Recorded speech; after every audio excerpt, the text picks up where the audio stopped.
I'm a huge believer in incrementalism. In other words, getting a little bit better each day.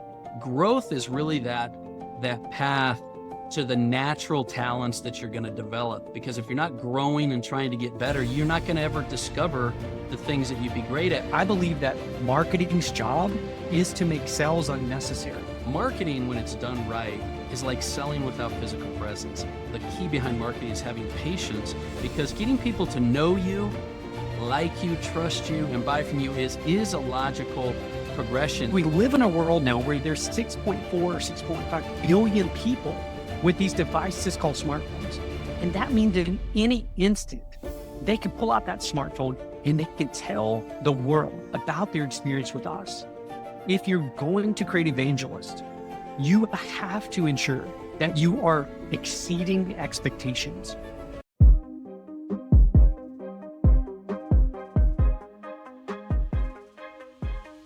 Welcome back to the Daily Mastermind. George Wright III with your daily dose of inspiration, motivation, and education. And today we have a great guest. We're going to be talking about business and marketing.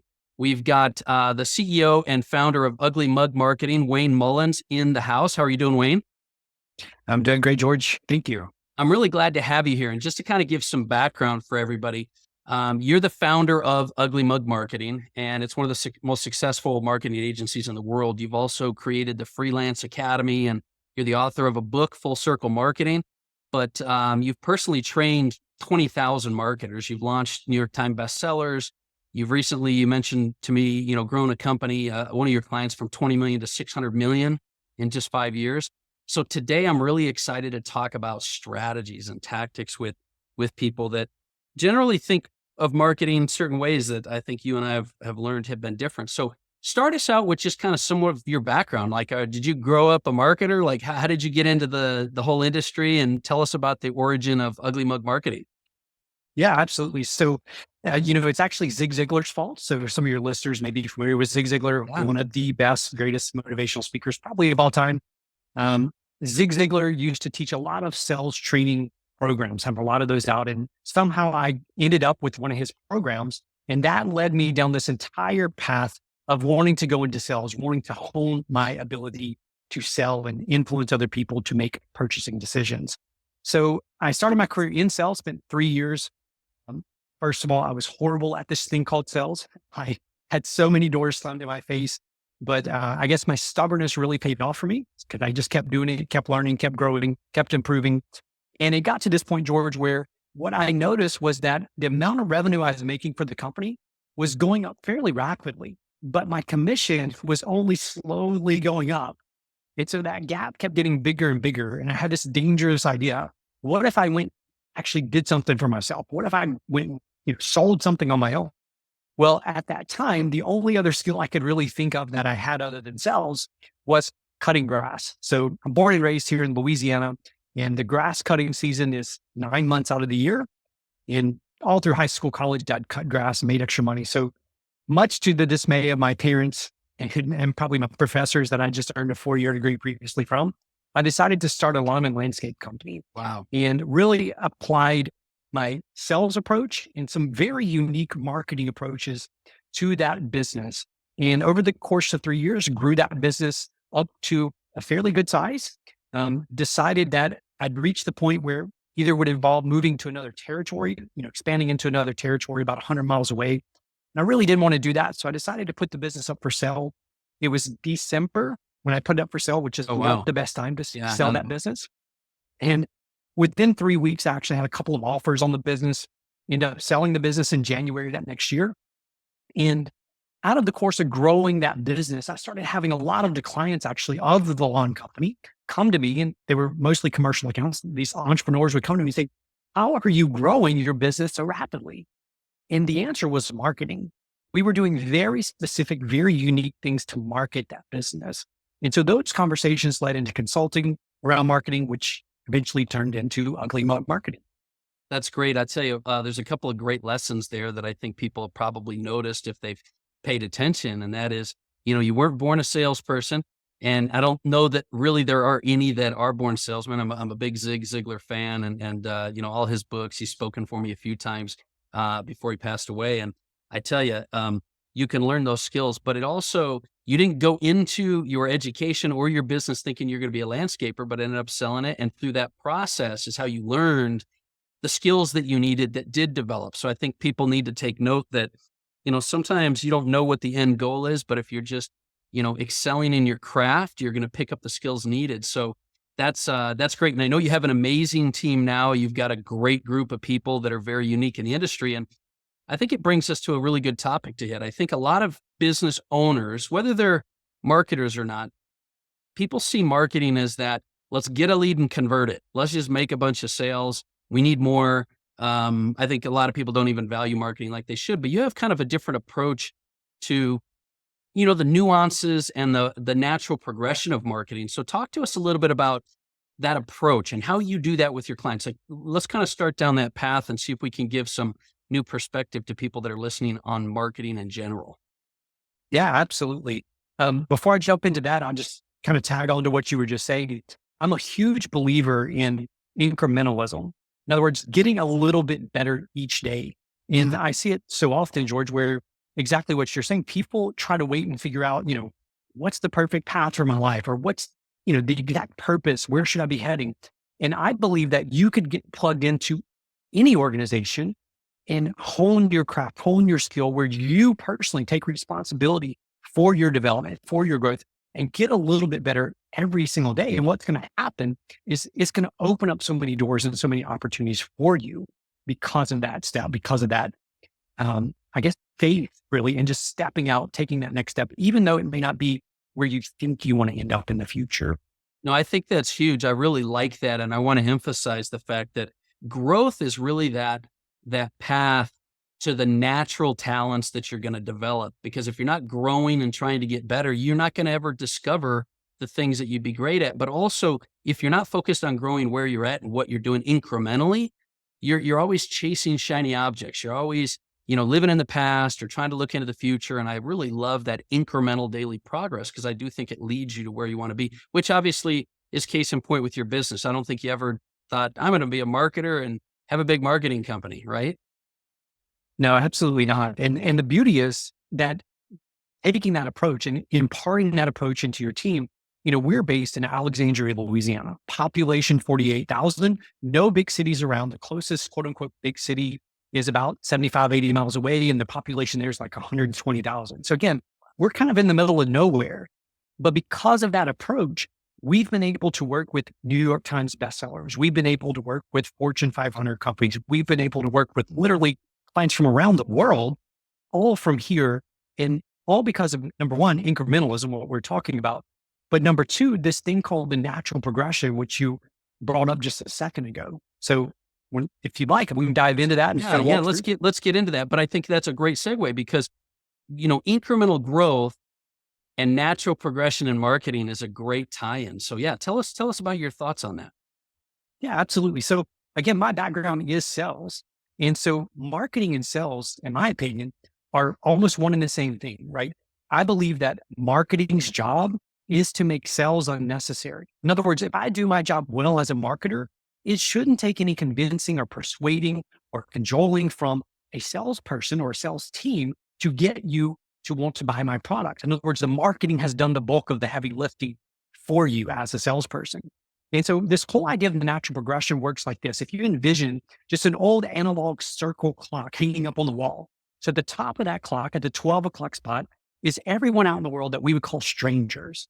So a stranger, though, is someone who you believe would benefit from your product or service, but they simply don't know about you yet, right? They don't know that you exist.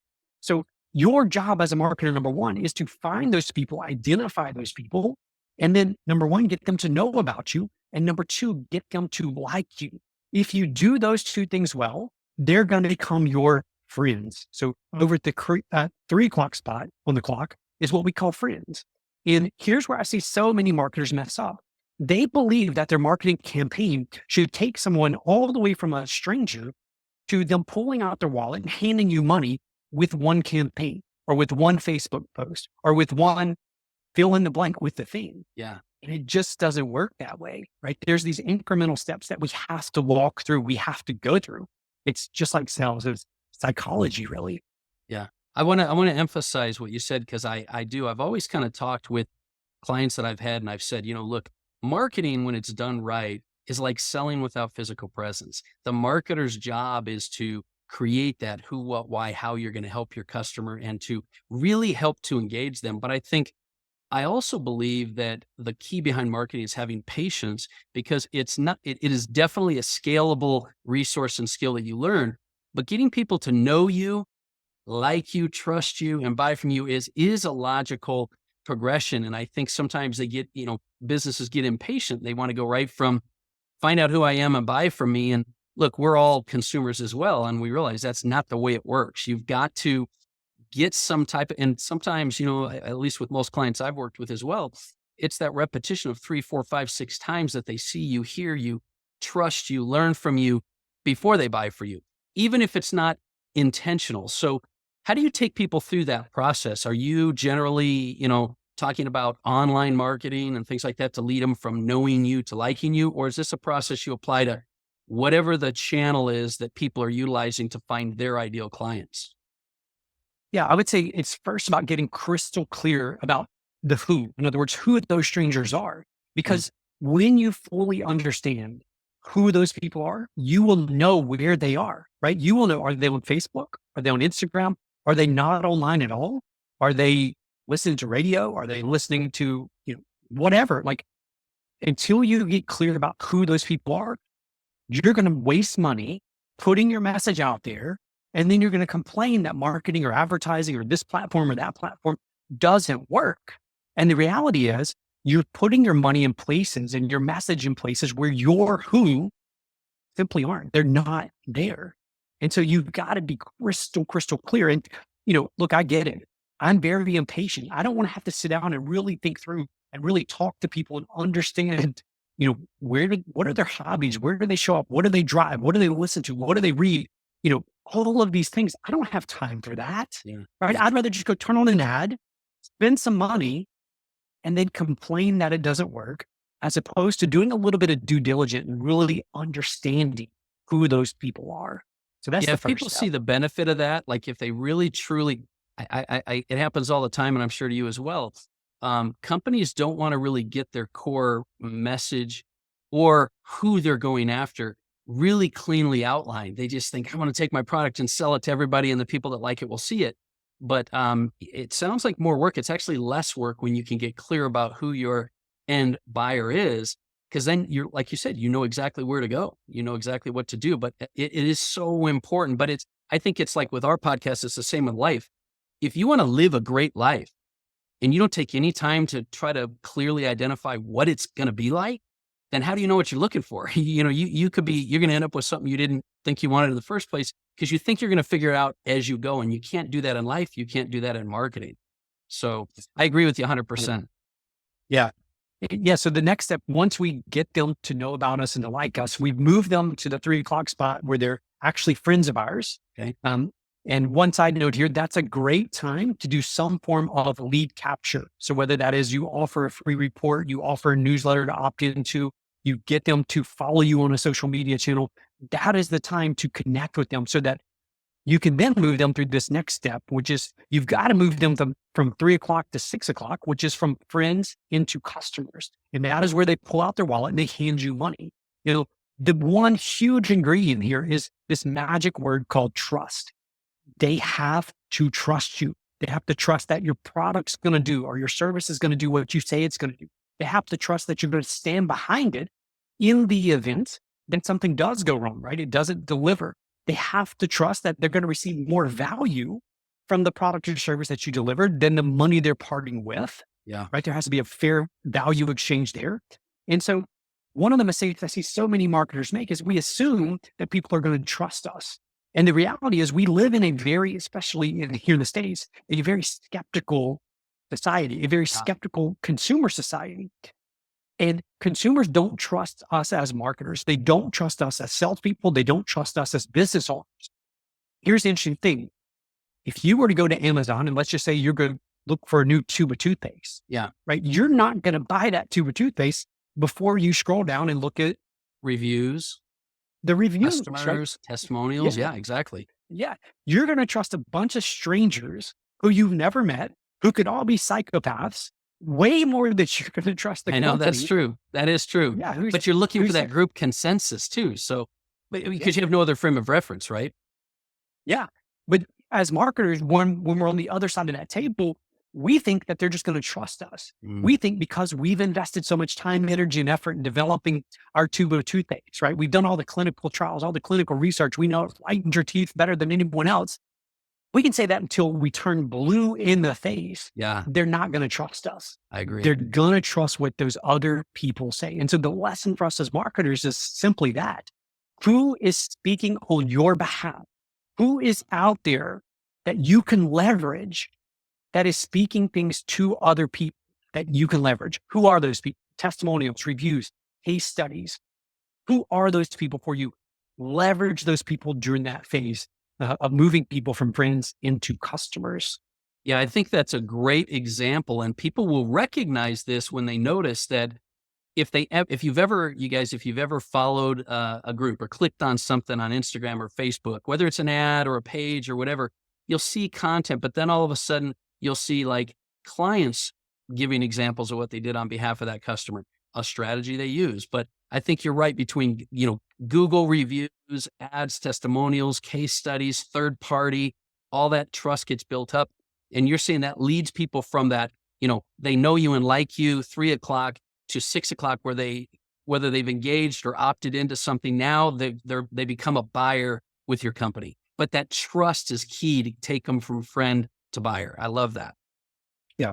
It goes back to this. Some people don't think trust matters, but think about this. If you travel and you use a smartphone and you pull up an app, maybe like a Yelp or a Google review or even a Facebook review, and you're in a new city, a new place, you're going to look at the restaurant reviews before you go to that restaurant. So what you are doing is you are looking for somewhere you can trust, right? Maybe you've only got one night in this town where you're traveling through. You don't want to waste that on a mediocre or a terrible restaurant. So you are looking for a place that you can trust to have great food, great service, and great experience. So even in the little things, coffee shops, restaurants, trust is involved in the process, whether we think it is or we don't. It's still a big part of that process. Yeah, I actually also like the way you talk about it as a strategy. I think people know they've got to get testimonials and build reviews, but you're saying this is a very tactical thing you've got to incorporate into your marketing in order to create more buyers and probably potentially more qualified and quality buyers. You don't just have people making a spur decision. They really trust you and their quality. Yeah, 100%. Because when we build that trust, when we take the time to actually build that trust with those people during that process as marketers, what it does is it speeds them through the process more quickly. The problem for us as marketers is that we think that getting the reviews, getting the case study, getting the testimonials, we believe that is for someone else to do. That's for customer support or for HR or whatever the department may be in your organization. But for us as marketers, if we have those pieces in place, it makes our job so much easier. So I would argue that is why sales, marketing, and support, customer support should all work cohesively together, right? They shouldn't be in these individual silos. They really need to be cross-platform, talking to each other on a regular basis. Yeah. And I think also as an overall corporate directive and strategy, because and I'm a big fan, by the way, of incorporating, I've had many organizations and even things I've done where marketing creates a lead, sales tries to pick up the ball and go with it. They're not cohesive at all. Customer support's now trying to take care of everybody that the sales guy sold and the marketers set the expectation on. But when you can have a corporate culture of building trust, building alignment, it does accelerate once you start getting buyers in your business. It accelerates it, but I think it also sets them up for other things that you believe come along the process. So if you're ready, what happens then after you get to kind of 6 o'clock? Where do you go from there? Yeah. So here's the problem, George. Most marketers, when they get to 6 o'clock, they're done, right? They wash their hands. They're back out there looking for the next stranger, right? They're trying to dump more people back in the top of that funnel. Yeah. And that is the way we've been trained as marketers. That is the way we've been trained to think. That has been the way we've been trained to operate. Now, here's what I would like to, kind of pitch my argument against that approach is once we have a customer, once we have a client, we have the option as a marketer to use our skills, to use our abilities to turn those customers into evangelists for our product or service in our company. And that moves them from the 6 o'clock to the 9 o'clock spot on that clock. Yeah. Here's the thing, for marketers, it's typically we're incentivized to get people into the top of the funnel to bring them to the point of sale. But if we were smart as marketers and we think through this, what we would realize is we live in a world now where there's 6.4 or 6.5 billion people with these devices called smartphones. And that means that in any instant, they can pull out that smartphone and they can tell the world, or at least their friends, right, in their sphere of influence, about their experience with us. And so what happens is when that occurs, you think about they're at the 9 o'clock spot. We've created these evangelists for our product or service. They go across to 3 o'clock and tell all of their friends. Oh, nice. Therefore, bypassing all of those strangers and all of that initial effort and time and energy and money that we spend trying to find those strangers, trying to convince those strangers to know about us and to like us. And the other thing is they're imparting their trust, their belief in us into those people. Yeah, I think most people, if they've been in business at all, know that it's sometimes more expensive to get a customer than to keep a customer. But I don't think they go to that extra step of saying and valuing their customers as a real asset, an asset that they can leverage through that relationship to bypass the top part of it. Because, I'm a big advocate of the fact that, talking to strangers is one thing, but when you can talk through strangers to their friends or through new created friends or customers to their friends, it's an endorsed message and it's coming from them. I have many companies that I've worked with who have actually placed Facebook ads through their affiliates who were really just customers that became evangelists for their product. And now they're affiliates through their accounts. And, when you have, we know what it's like, right? When you have a friend say something good about a company, it definitely bypasses the, can I trust this company type of deal. So I love that. And I think that's not just a great strategy and tactic, but it is really where a company can turn into a long-term, fast-growing business, because now you're not in the business of acquiring customers. You're in the business of expanding and multiplying your customer base. I love that. Yeah. No, it does literally transform your whole view and your whole approach of marketing when you lean in this direction. So if you survey business owners, entrepreneurs, and ask them, where do your absolute best customers come from? You're going to get one of two answers, referrals or word of mouth. Yeah. You're going to get one of those two things. And yet for us as marketers or as entrepreneurs or as business owners, we don't think about that when it comes to our marketing. We don't think of how can I help people move from this spot as a customer into an evangelist for my organization. That's where the power is. Yeah, I do think if you've been in business long enough, you'll know this. You could have two people approach you and buy your product. And if one of them was a stranger that you eventually got to buy your product, and another was a referred stranger that was referred by someone else, the process is just simpler. It's more profitable. It's quicker. So I have a question before you kind of move on and kind of close the loop. When you talk to clients and customers or businesses, do they kind of say, but Wayne, that seems like a long process, man. Like that seems like to try to win them as a friend, to like you and trust you and then buy from you and da, da, da, da, da. That's a long process, which is why most businesses get impatient. But does it really have to be a long process? How do you kind of discuss that with a business when it comes to it? Is it just, we got to take a long-term approach, or is this speed to success actually faster nowadays because of online and because of all the types of marketing methods that there are? Well, how do you address that question? Yeah, absolutely great question, because we do get that question often. And it sounds like we're dragging out this process that we want to be quick. We want to be, done in a flash. And the answer is that it's not really about the length of time that the project takes or, the conversion takes. What this is about either being strategic or being tactical. And what we see so often is business owners and marketers, they're so just tactic driven, right? The latest platform, we've got to go do the latest platform, whatever that social platform is. We got to go do something over there. We got to go try this over here. And so there's no real strategy behind all of these various actions that they're taking. And so from their perspective, when they jump from thing to thing to thing, when they launch a campaign today on Facebook, tomorrow on YouTube, and they're, do radio or whatever, all these things, it feels very fast to them, right? Because there's a lot of things taking place. I would argue that if you take a little bit of that time and invest it in thinking through these things, right? Who are those strangers? Who are those people that would truly benefit from our product or service, but they don't know about us yet? Where can we find them? And then go through and build these campaigns, right? It actually, like you said, you actually bring people more quickly through the process. They're more in line with their expectations. In other words, when they actually buy the product or service that you deliver, you're in alignment with what they expect because you've led them through a very careful, well thought out strategy of bringing them through that natural progression.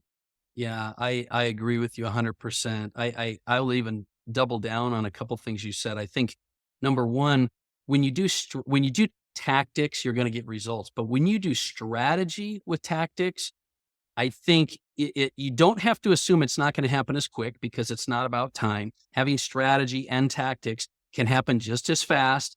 But also you definitely can scale a business better, more seamlessly, and more profitably if you have strategy with tactics. And I think you're right. I think too many people are just tactical and they're getting some results, but it's why some people can do $1 million in sales, but spend $1 million to do it. And they're really no more profitable and they can't really grow their business. But strategy will help you to increase your profit. Strategy will help you scale. And so I love that process. So what else would you say about this to kind of, cap off this process? Because I love how you did that. I love how you even explain, bring them through the cycle to 3 o'clock where they like and trust. And then as you start to build trust, buy from you, become an evangelist. What else would you say that is important to that process? Yeah, what I would say is this, that, this is really based on sales. It's based on human psychology. So it's not like I just came up with these random things, right? No, like trust. That is, if you think about any sales process, right? Human psychology, we're not going to buy something that we don't know exists. We're not going to buy something that we don't like. And we're not going to buy something that we don't trust. So it's really, this whole thing is just designed around human psychology, the round way that people have always made buying decisions. And then the other piece and component of that for us as marketers, as entrepreneurs, business owners is to understand that we leave so much on the table when we don't invest the time, energy, and effort to turn our existing customers into evangelists for our brand. Yeah, I mean, if you've been around marketing and all, like you said, you've heard that know, like, and trust. But I love that extra invest, empower, support. Build and grow your client base to be. And I think the only way to do that is with strategy. So I think you're right on the money with that. I love that. Let me ask you this: what would be, as we're kind of finishing up on time here, what would be any particular? Do you have any type of strategy or tip or anything? For someone who says, hey, I like what you're saying. I understand what you're saying. Where do I start with this? Do I start with my customers, trying to build back with them? Do I step back and take a full strategy? What do you recommend for somebody that really wants to get more strategic about their marketing, but maybe they're already rolling out a bunch of marketing? What's the next step for them? Is there any last, bit of advice you would give them? Yeah, I would say number one is what is your strategy, right? Because the results that you're getting are a reflection of the strategy that you have in place. So if you don't like the results, that means you don't have a solid or strong strategy, right? You've got a kind of anemic strategy in place. So look at your results and then go backwards and say, okay, what strategy produced these results, right? So there's the outcome, what produced those outcomes. And if you're happy with the results, no need to change anything, right? Keep doing what you're doing, keep scaling, keep pouring more into that, fueling that. But if you're not happy, think strategically, like what strategies do we need to have in place? The other big picture piece is this. If you're going to create evangelists, you have to ensure that you are exceeding expectations. Now, here's the thing. Bain and Company, this research company, they surveyed 400 small businesses in the United States. And they went to the owners and they said, from 1 to 5, what level of service do you provide to your customers? 1 is terrible. 5 is phenomenal. And they surveyed these 400 entrepreneurs, business owners, and 82% said that they provide level 5, amazing, phenomenal service to their customers. And so Bain and Company says, that can't be right. So they go back to these same 400 businesses and they say, would you mind giving us the names and numbers of a few of your customers? We want to just call them and see how do their expectations align with your expectations or what you believe to be true. Yeah. So they go back and survey all these customers from these 400 companies. And they come back and find that 8% of the customers from all those companies said it was level 5 service. Ha, like the So opposite. Yeah. yeah. And so here's the thing. As entrepreneurs, our businesses are our babies, right? We don't want to call our baby ugly. We want to believe we have the most beautiful baby in the world. But sometimes we really need to step back and say, is the baby really as beautiful as I think it is? In other words, are we truly exceeding expectations the way I think we are? Or are we letting people down? And so that's a great place to start because no one's going to become a positive evangelist for your company if you're not exceeding expectations. Yeah. And most importantly, if you're even asking. So I think you're right. I think no matter where you're at in the cycle right now, guys, if you're listening to this, one of the biggest lessons to learn is whether you're crushing it or you're not getting the results, it's always helpful to step back and make sure you take a look at the strategy you have. And do you have a strategy of, know, like, and trust, building buyers, building evangelists? I can guarantee most companies don't have that as their landing point strategy. So I really love that. And I think the only way you can find out is to interact with your clients. And so those are amazing points, great tips, especially if you're listening to this podcast and you're an owner or high achiever, you're down in the weeds, you're grinding. It's very difficult to step back and say, am I applying the right strategy? Because usually when you're in the weeds and you're doing it, you're not thinking about, you're just executing. You're not really strategic, which is why I'm a big proponent of taking certain times in your schedule and blocking out strategy. So I love that. I really love that. And I love the way you think and I love the way you process things. Wayne, what is one of the best ways people can kind of follow you and continue to get, where's the best place for you to find? And by the way, I'll put all these links in the show notes, but where would you recommend people connect with you? Sure. 2 places. Number one, our website's the easiest to get all of that, information. So uglymugmarketing.com, email addresses, phone numbers, all of our, Ugly Mug Marketing social channels are there. And then on the other side, I share a lot on Instagram. My Instagram handle is @fireyourself. And so I share, kind of more holistic life, not just marketing. I share kind of family related stuff, all that kind of fun stuff there. No, I love that. Fire yourself. I think that's a great mantra because, the big, philosophy, mission, and purpose behind the Daily Mastermind and even Evolution Group, my company, is to really build the life that you're meant to live. And it's never too late to do that. But to do that, you've got to be strategic. You've got to be intentional. You've got to create a plan that doesn't revolve around you. Because if you want to live lifestyle, and most owners will tell you it is not a free lifestyle, you better find and create, like you have at your company, a very empowering team. So I'm going to put those things in the show notes, and I'd love to have you back. In fact, we're launching an academy in the fall, or, in the last couple of months of the year here, but we're going to have these mastermind events. And I think, guys, we'll have Wayne back. I'd love to have you speak on some more specifics and get interactive with our academy members. But other than that, man, I really appreciate you being here. Is there anything else you want to add before we end? I would say for everyone listening, go look up the Johari window. Johari window. I'm not going to attempt to spell it. Google it. It'll correct you if you get it wrong.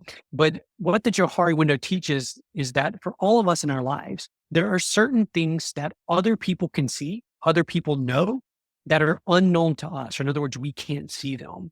And so as business owners, it is so important to surround yourself with people who can see things that are taking place in your business and your life that you may not be able to see, so that they can give you counsel, they can give you advice, they can help you see the strategies that you need to implement, see the pitfalls that are maybe a couple steps ahead that you can't see.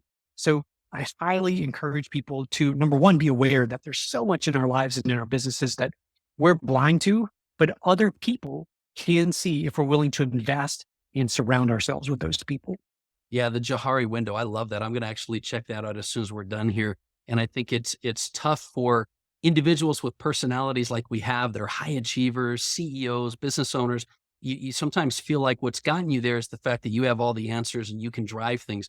But it's the minute that you become exponential and leverage when you start to ask where it is you're needing to build strength in and where it is that you need help with. And if you're not open to that, you don't really get to that super high level. So I think that's great advice. And I really do appreciate the conversation. I mean, it's people know it's rare that I just bring in interviews and guests, but this has been very, very helpful for myself, as well as I'm sure many people on the podcast. So we'll get this up with a lot of links. And once again, guys, listen, if you have any time at all, I encourage you to take a step back, look at your life, look at your business, get strategic, and share the show.